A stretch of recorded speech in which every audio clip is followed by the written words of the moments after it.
നമസ്കാരം. മലയാളി വാർത്ത ഇൻഡെപ്തിലേക്ക് സ്വാഗതം. സകല മേഖലകളെയും തൊട്ടും തലോടിയും തെരഞ്ഞെടുപ്പിന് മുന്നോടിയായി രണ്ടാം പിണറായി സർക്കാരിന്റെ അവസാന ബജറ്റ്. തൊഴിൽ, വിദ്യാഭ്യാസം, ആരോഗ്യം, അടിസ്ഥാന സൗകര്യ വികസനം എന്നിങ്ങനെ എല്ലാ മേഖലകളെയും സ്പർശിച്ചാണ് ധനകാര്യമന്ത്രി KN ബാലഗോപാൽ ആറാം ബജറ്റ് അവതരിപ്പിച്ചത്. കേരളത്തിന്റെ ചരിത്രത്തിലെ ദൈർഘ്യമേറിയ നാലാമത്തെ ബജറ്റാണ് ഇത്. മുൻ ബജറ്റുകളിലെ പ്രഖ്യാപനങ്ങളെല്ലാം നടപ്പാക്കിയെന്നും കേരളം പുതിയ പാതയിൽ കുതിക്കുകയാണ് എന്നുമാണ് ധനമന്ത്രി പറഞ്ഞത്. ഇപ്പോഴുള്ളത് ന്യൂ നോർമൽ കേരളമാണ് എന്നും മന്ത്രി വ്യക്തമാക്കി. വർഗീയ ശക്തികൾക്കെതിരെ കേരളം ഒന്നിക്കണം എന്ന് ബജറ്റ് പ്രസംഗത്തിൽ ധനമന്ത്രി വ്യക്തമാക്കി. TM തോമസ് ഐസക്കിനും ഉമ്മൻചാണ്ടിക്കും ശേഷം കേരള നിയമസഭയിലെ ദൈർഘ്യമേറിയ നാലാമത്തെ ബജറ്റാണ് KN ബാലഗോപാൽ അവതരിപ്പിച്ചത്. 2 മണിക്കൂറും 52 മിനിറ്റുമായിരുന്നു അവതരണം. കേരളത്തെ കേന്ദ്രം സാമ്പത്തികമായി ഞെരുക്കുന്നു എന്ന വിമർശനം ആവർത്തിച്ച ബജറ്റിൽ ശമ്പള പരിഷ്കരണം പ്രഖ്യാപിച്ചതും എഷ്വേർഡ് പെൻഷൻ അടുത്ത സാമ്പത്തിക വർഷം ആദ്യം തന്നെ നടപ്പിലാക്കുമെന്ന പ്രഖ്യാപനവും DA കുടിശ്ശിക മാർച്ചിൽ പൂർണ്ണമായി കൊടുത്തു തീർക്കുമെന്ന ഉറപ്പും സർക്കാർ ജീവനക്കാർക്ക് ആശ്വാസം പകർന്നു. വിഴിഞ്ഞം തുറമുഖ വികസനത്തിന് 1000 കോടി രൂപയും MC റോഡ് വികസനത്തിന് 5917 കോടി രൂപയും വിലയിരുത്തിയ ബജറ്റിൽ തിരുവനന്തപുരം മുതൽ കാസർഗോഡ് വരെയുള്ള അതിവേഗ യാത്രാ സൗകര്യം ഉറപ്പിക്കുന്ന RRTSന്റെ പ്രാരംഭ പ്രവർത്തനങ്ങൾക്കായി 100 കോടി രൂപ നീക്കിവച്ചതും പുതിയൊരു തുരങ്കപാത കൂടി പ്രഖ്യാപിച്ചതും ശ്രദ്ധേയമായി. ഡൽഹി മീററ്റ് RRTS കോറിഡോർ മാതൃകയിൽ 4 ഘട്ടമായാണ് സംവിധാനം വിഭാവനം ചെയ്തിരിക്കുന്നത്. തിരുവനന്തപുരം മുതൽ തൃശൂർ വരെയാണ് 1ാം ഘട്ടത്തിൽ ഉൾപ്പെടുന്നത്. കട്ടപ്പന മുതൽ തേനി വരെയുള്ള മലയോര പാതയിലെ യാത്രാക്ലേശം പരിഹരിക്കുന്നതിന് തുരങ്കപാതയുടെ സാധ്യതയാണ് ബജറ്റ് തേടിയത്. സാധ്യതാ പഠനത്തിനായി 10 കോടി രൂപയാണ് ബജറ്റിൽ നീക്കിവച്ചിട്ടുള്ളത്.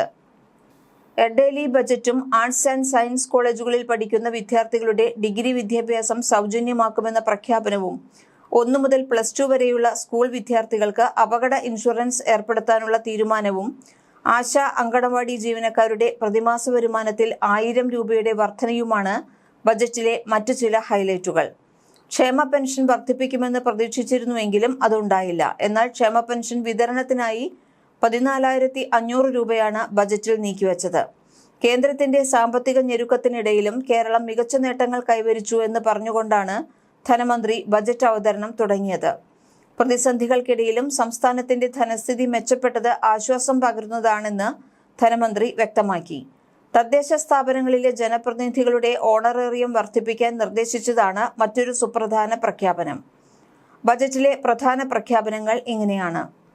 റോഡ് അപകടത്തിൽപ്പെടുന്നവർക്കായി ലൈഫ് സേവർ പദ്ധതി. ആദ്യത്തെ 5 ദിവസം പണരഹിത ചികിത്സ. 1 മുതൽ 12ാം ക്ലാസ് വരെയുള്ള സ്കൂൾ വിദ്യാർത്ഥികൾക്ക് അപകട ലൈഫ് ഇൻഷുറൻസ് പദ്ധതിക്ക് 15 കോടി.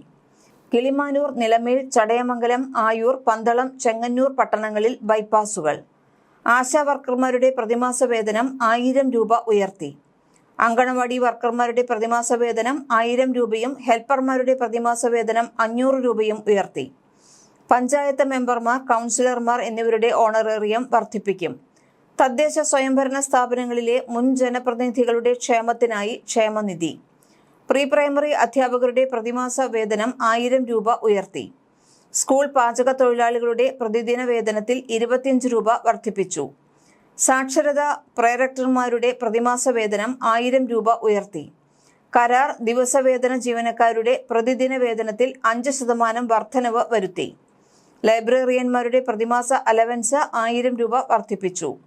ക്യാൻസർ, ലെപ്രസി, എയ്ഡ്സ്, ക്ഷയരോഗബാധിതരുടെ പ്രതിമാസ പെൻഷൻ 1000 രൂപ വർദ്ധിപ്പിച്ചു. ജില്ലാ ആശുപത്രികളിൽ മെനോപോസ് ക്ലിനിക്കുകൾ സ്ഥാപിക്കാൻ 3 കോടി. അപൂർവ ഇനം രോഗങ്ങൾക്കായുള്ള ചികിത്സാ പദ്ധതിയായ കെയറിൽ സ്പൈനൽ മസ്കുലർ അട്രോഫി രോഗത്തിന് മരുന്ന് ലഭ്യമാക്കാൻ 30 കോടി.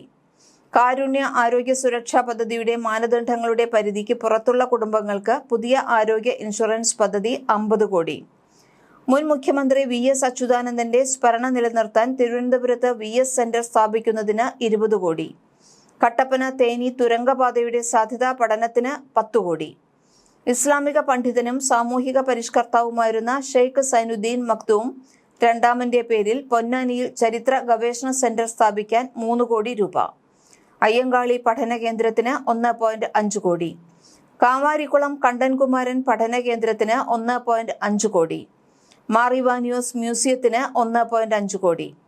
പത്രപ്രവർത്തക പെൻഷൻ പ്രതിമാസം 1500 രൂപ വർദ്ധിപ്പിച്ചു. കുടുംബശ്രീ ഉൽപ്പന്നങ്ങളുടെ പ്രചാരണവും വിതരണവും ലക്ഷ്യമിട്ട് മാർക്കറ്റിംഗ് വിതരണ ശൃംഖലയ്ക്ക് 22.27 കോടി. തിരുവനന്തപുരം അങ്കമാലി MC റോഡ് വികസനത്തിന് 5217 കോടി രൂപയുടെ കിഫ്ബി പദ്ധതി. Thiruvananthapuram Kasaragod regional rapid transit system പദ്ധതി പ്രാരംഭ പ്രവർത്തനങ്ങൾക്കായി 100 കോടി. ധനകാര്യ ഭരണ സംവിധാനം ശക്തിപ്പെടുത്തുന്നതിന് കൊച്ചിയിൽ ഫിനാൻസ് ടവർ. കാർഷിക അനുബന്ധ മേഖലയ്ക്ക് 2071.95 കോടി. മുഖ്യമന്ത്രിയുടെ സ്ത്രീ സുരക്ഷാ പദ്ധതിക്ക് 3720 കോടി. മുഖ്യമന്ത്രിയുടെ കണക്ട് ടു വർക്ക് സ്കോളർഷിപ്പ് പദ്ധതിക്ക് 400 കോടി. ക്ഷേമ പെൻഷൻ നൽകുന്നതിനായി 14,500 കോടി. നികുതിദായകരെ ആദരിക്കാനും പുരസ്കാരം നൽകുന്നതിനും 5 കോടി. കേരളത്തിലെ എല്ലാ പൗരന്മാർക്കും നാറ്റിവിറ്റി കാർഡ് നൽകുന്ന പദ്ധതിക്ക് 20 കോടി. തദ്ദേശ സ്വയംഭരണ സ്ഥാപനങ്ങൾക്ക് ജനറൽ പർപ്പസ് ഫണ്ട് 3237 കോടിയും മെയിൻ്റനൻസ് ഫണ്ട് 4316 കോടിയും പ്ലാൻ ഫണ്ട് 10189 കോടിയും. വിഴിഞ്ഞം തുറമുഖത്തു നിന്നും ചവറയെയും കൊച്ചിയെയും ബന്ധിപ്പിക്കുന്ന റയർ എർത്ത് കോറിഡോർ ചവറയിൽ സ്ഥാപിക്കും. ഇതിലൂടെ 42,000 കോടി രൂപയുടെ നിക്ഷേപങ്ങളും 50,000 കോടിയുടെ തൊഴിലവസരങ്ങളും സൃഷ്ടിക്കും.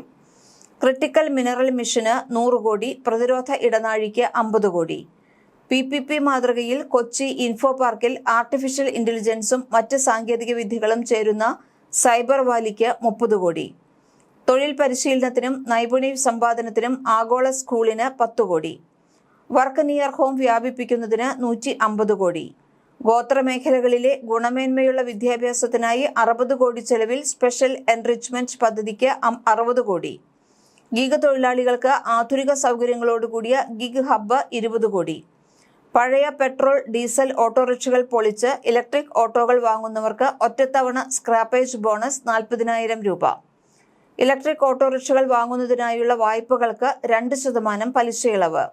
ഓട്ടോ സ്റ്റാൻഡുകളിൽ സോളാർ അധിഷ്ഠിത ചാർജിംഗ് യൂണിറ്റുകൾ സ്ഥാപിക്കാൻ 20 കോടി.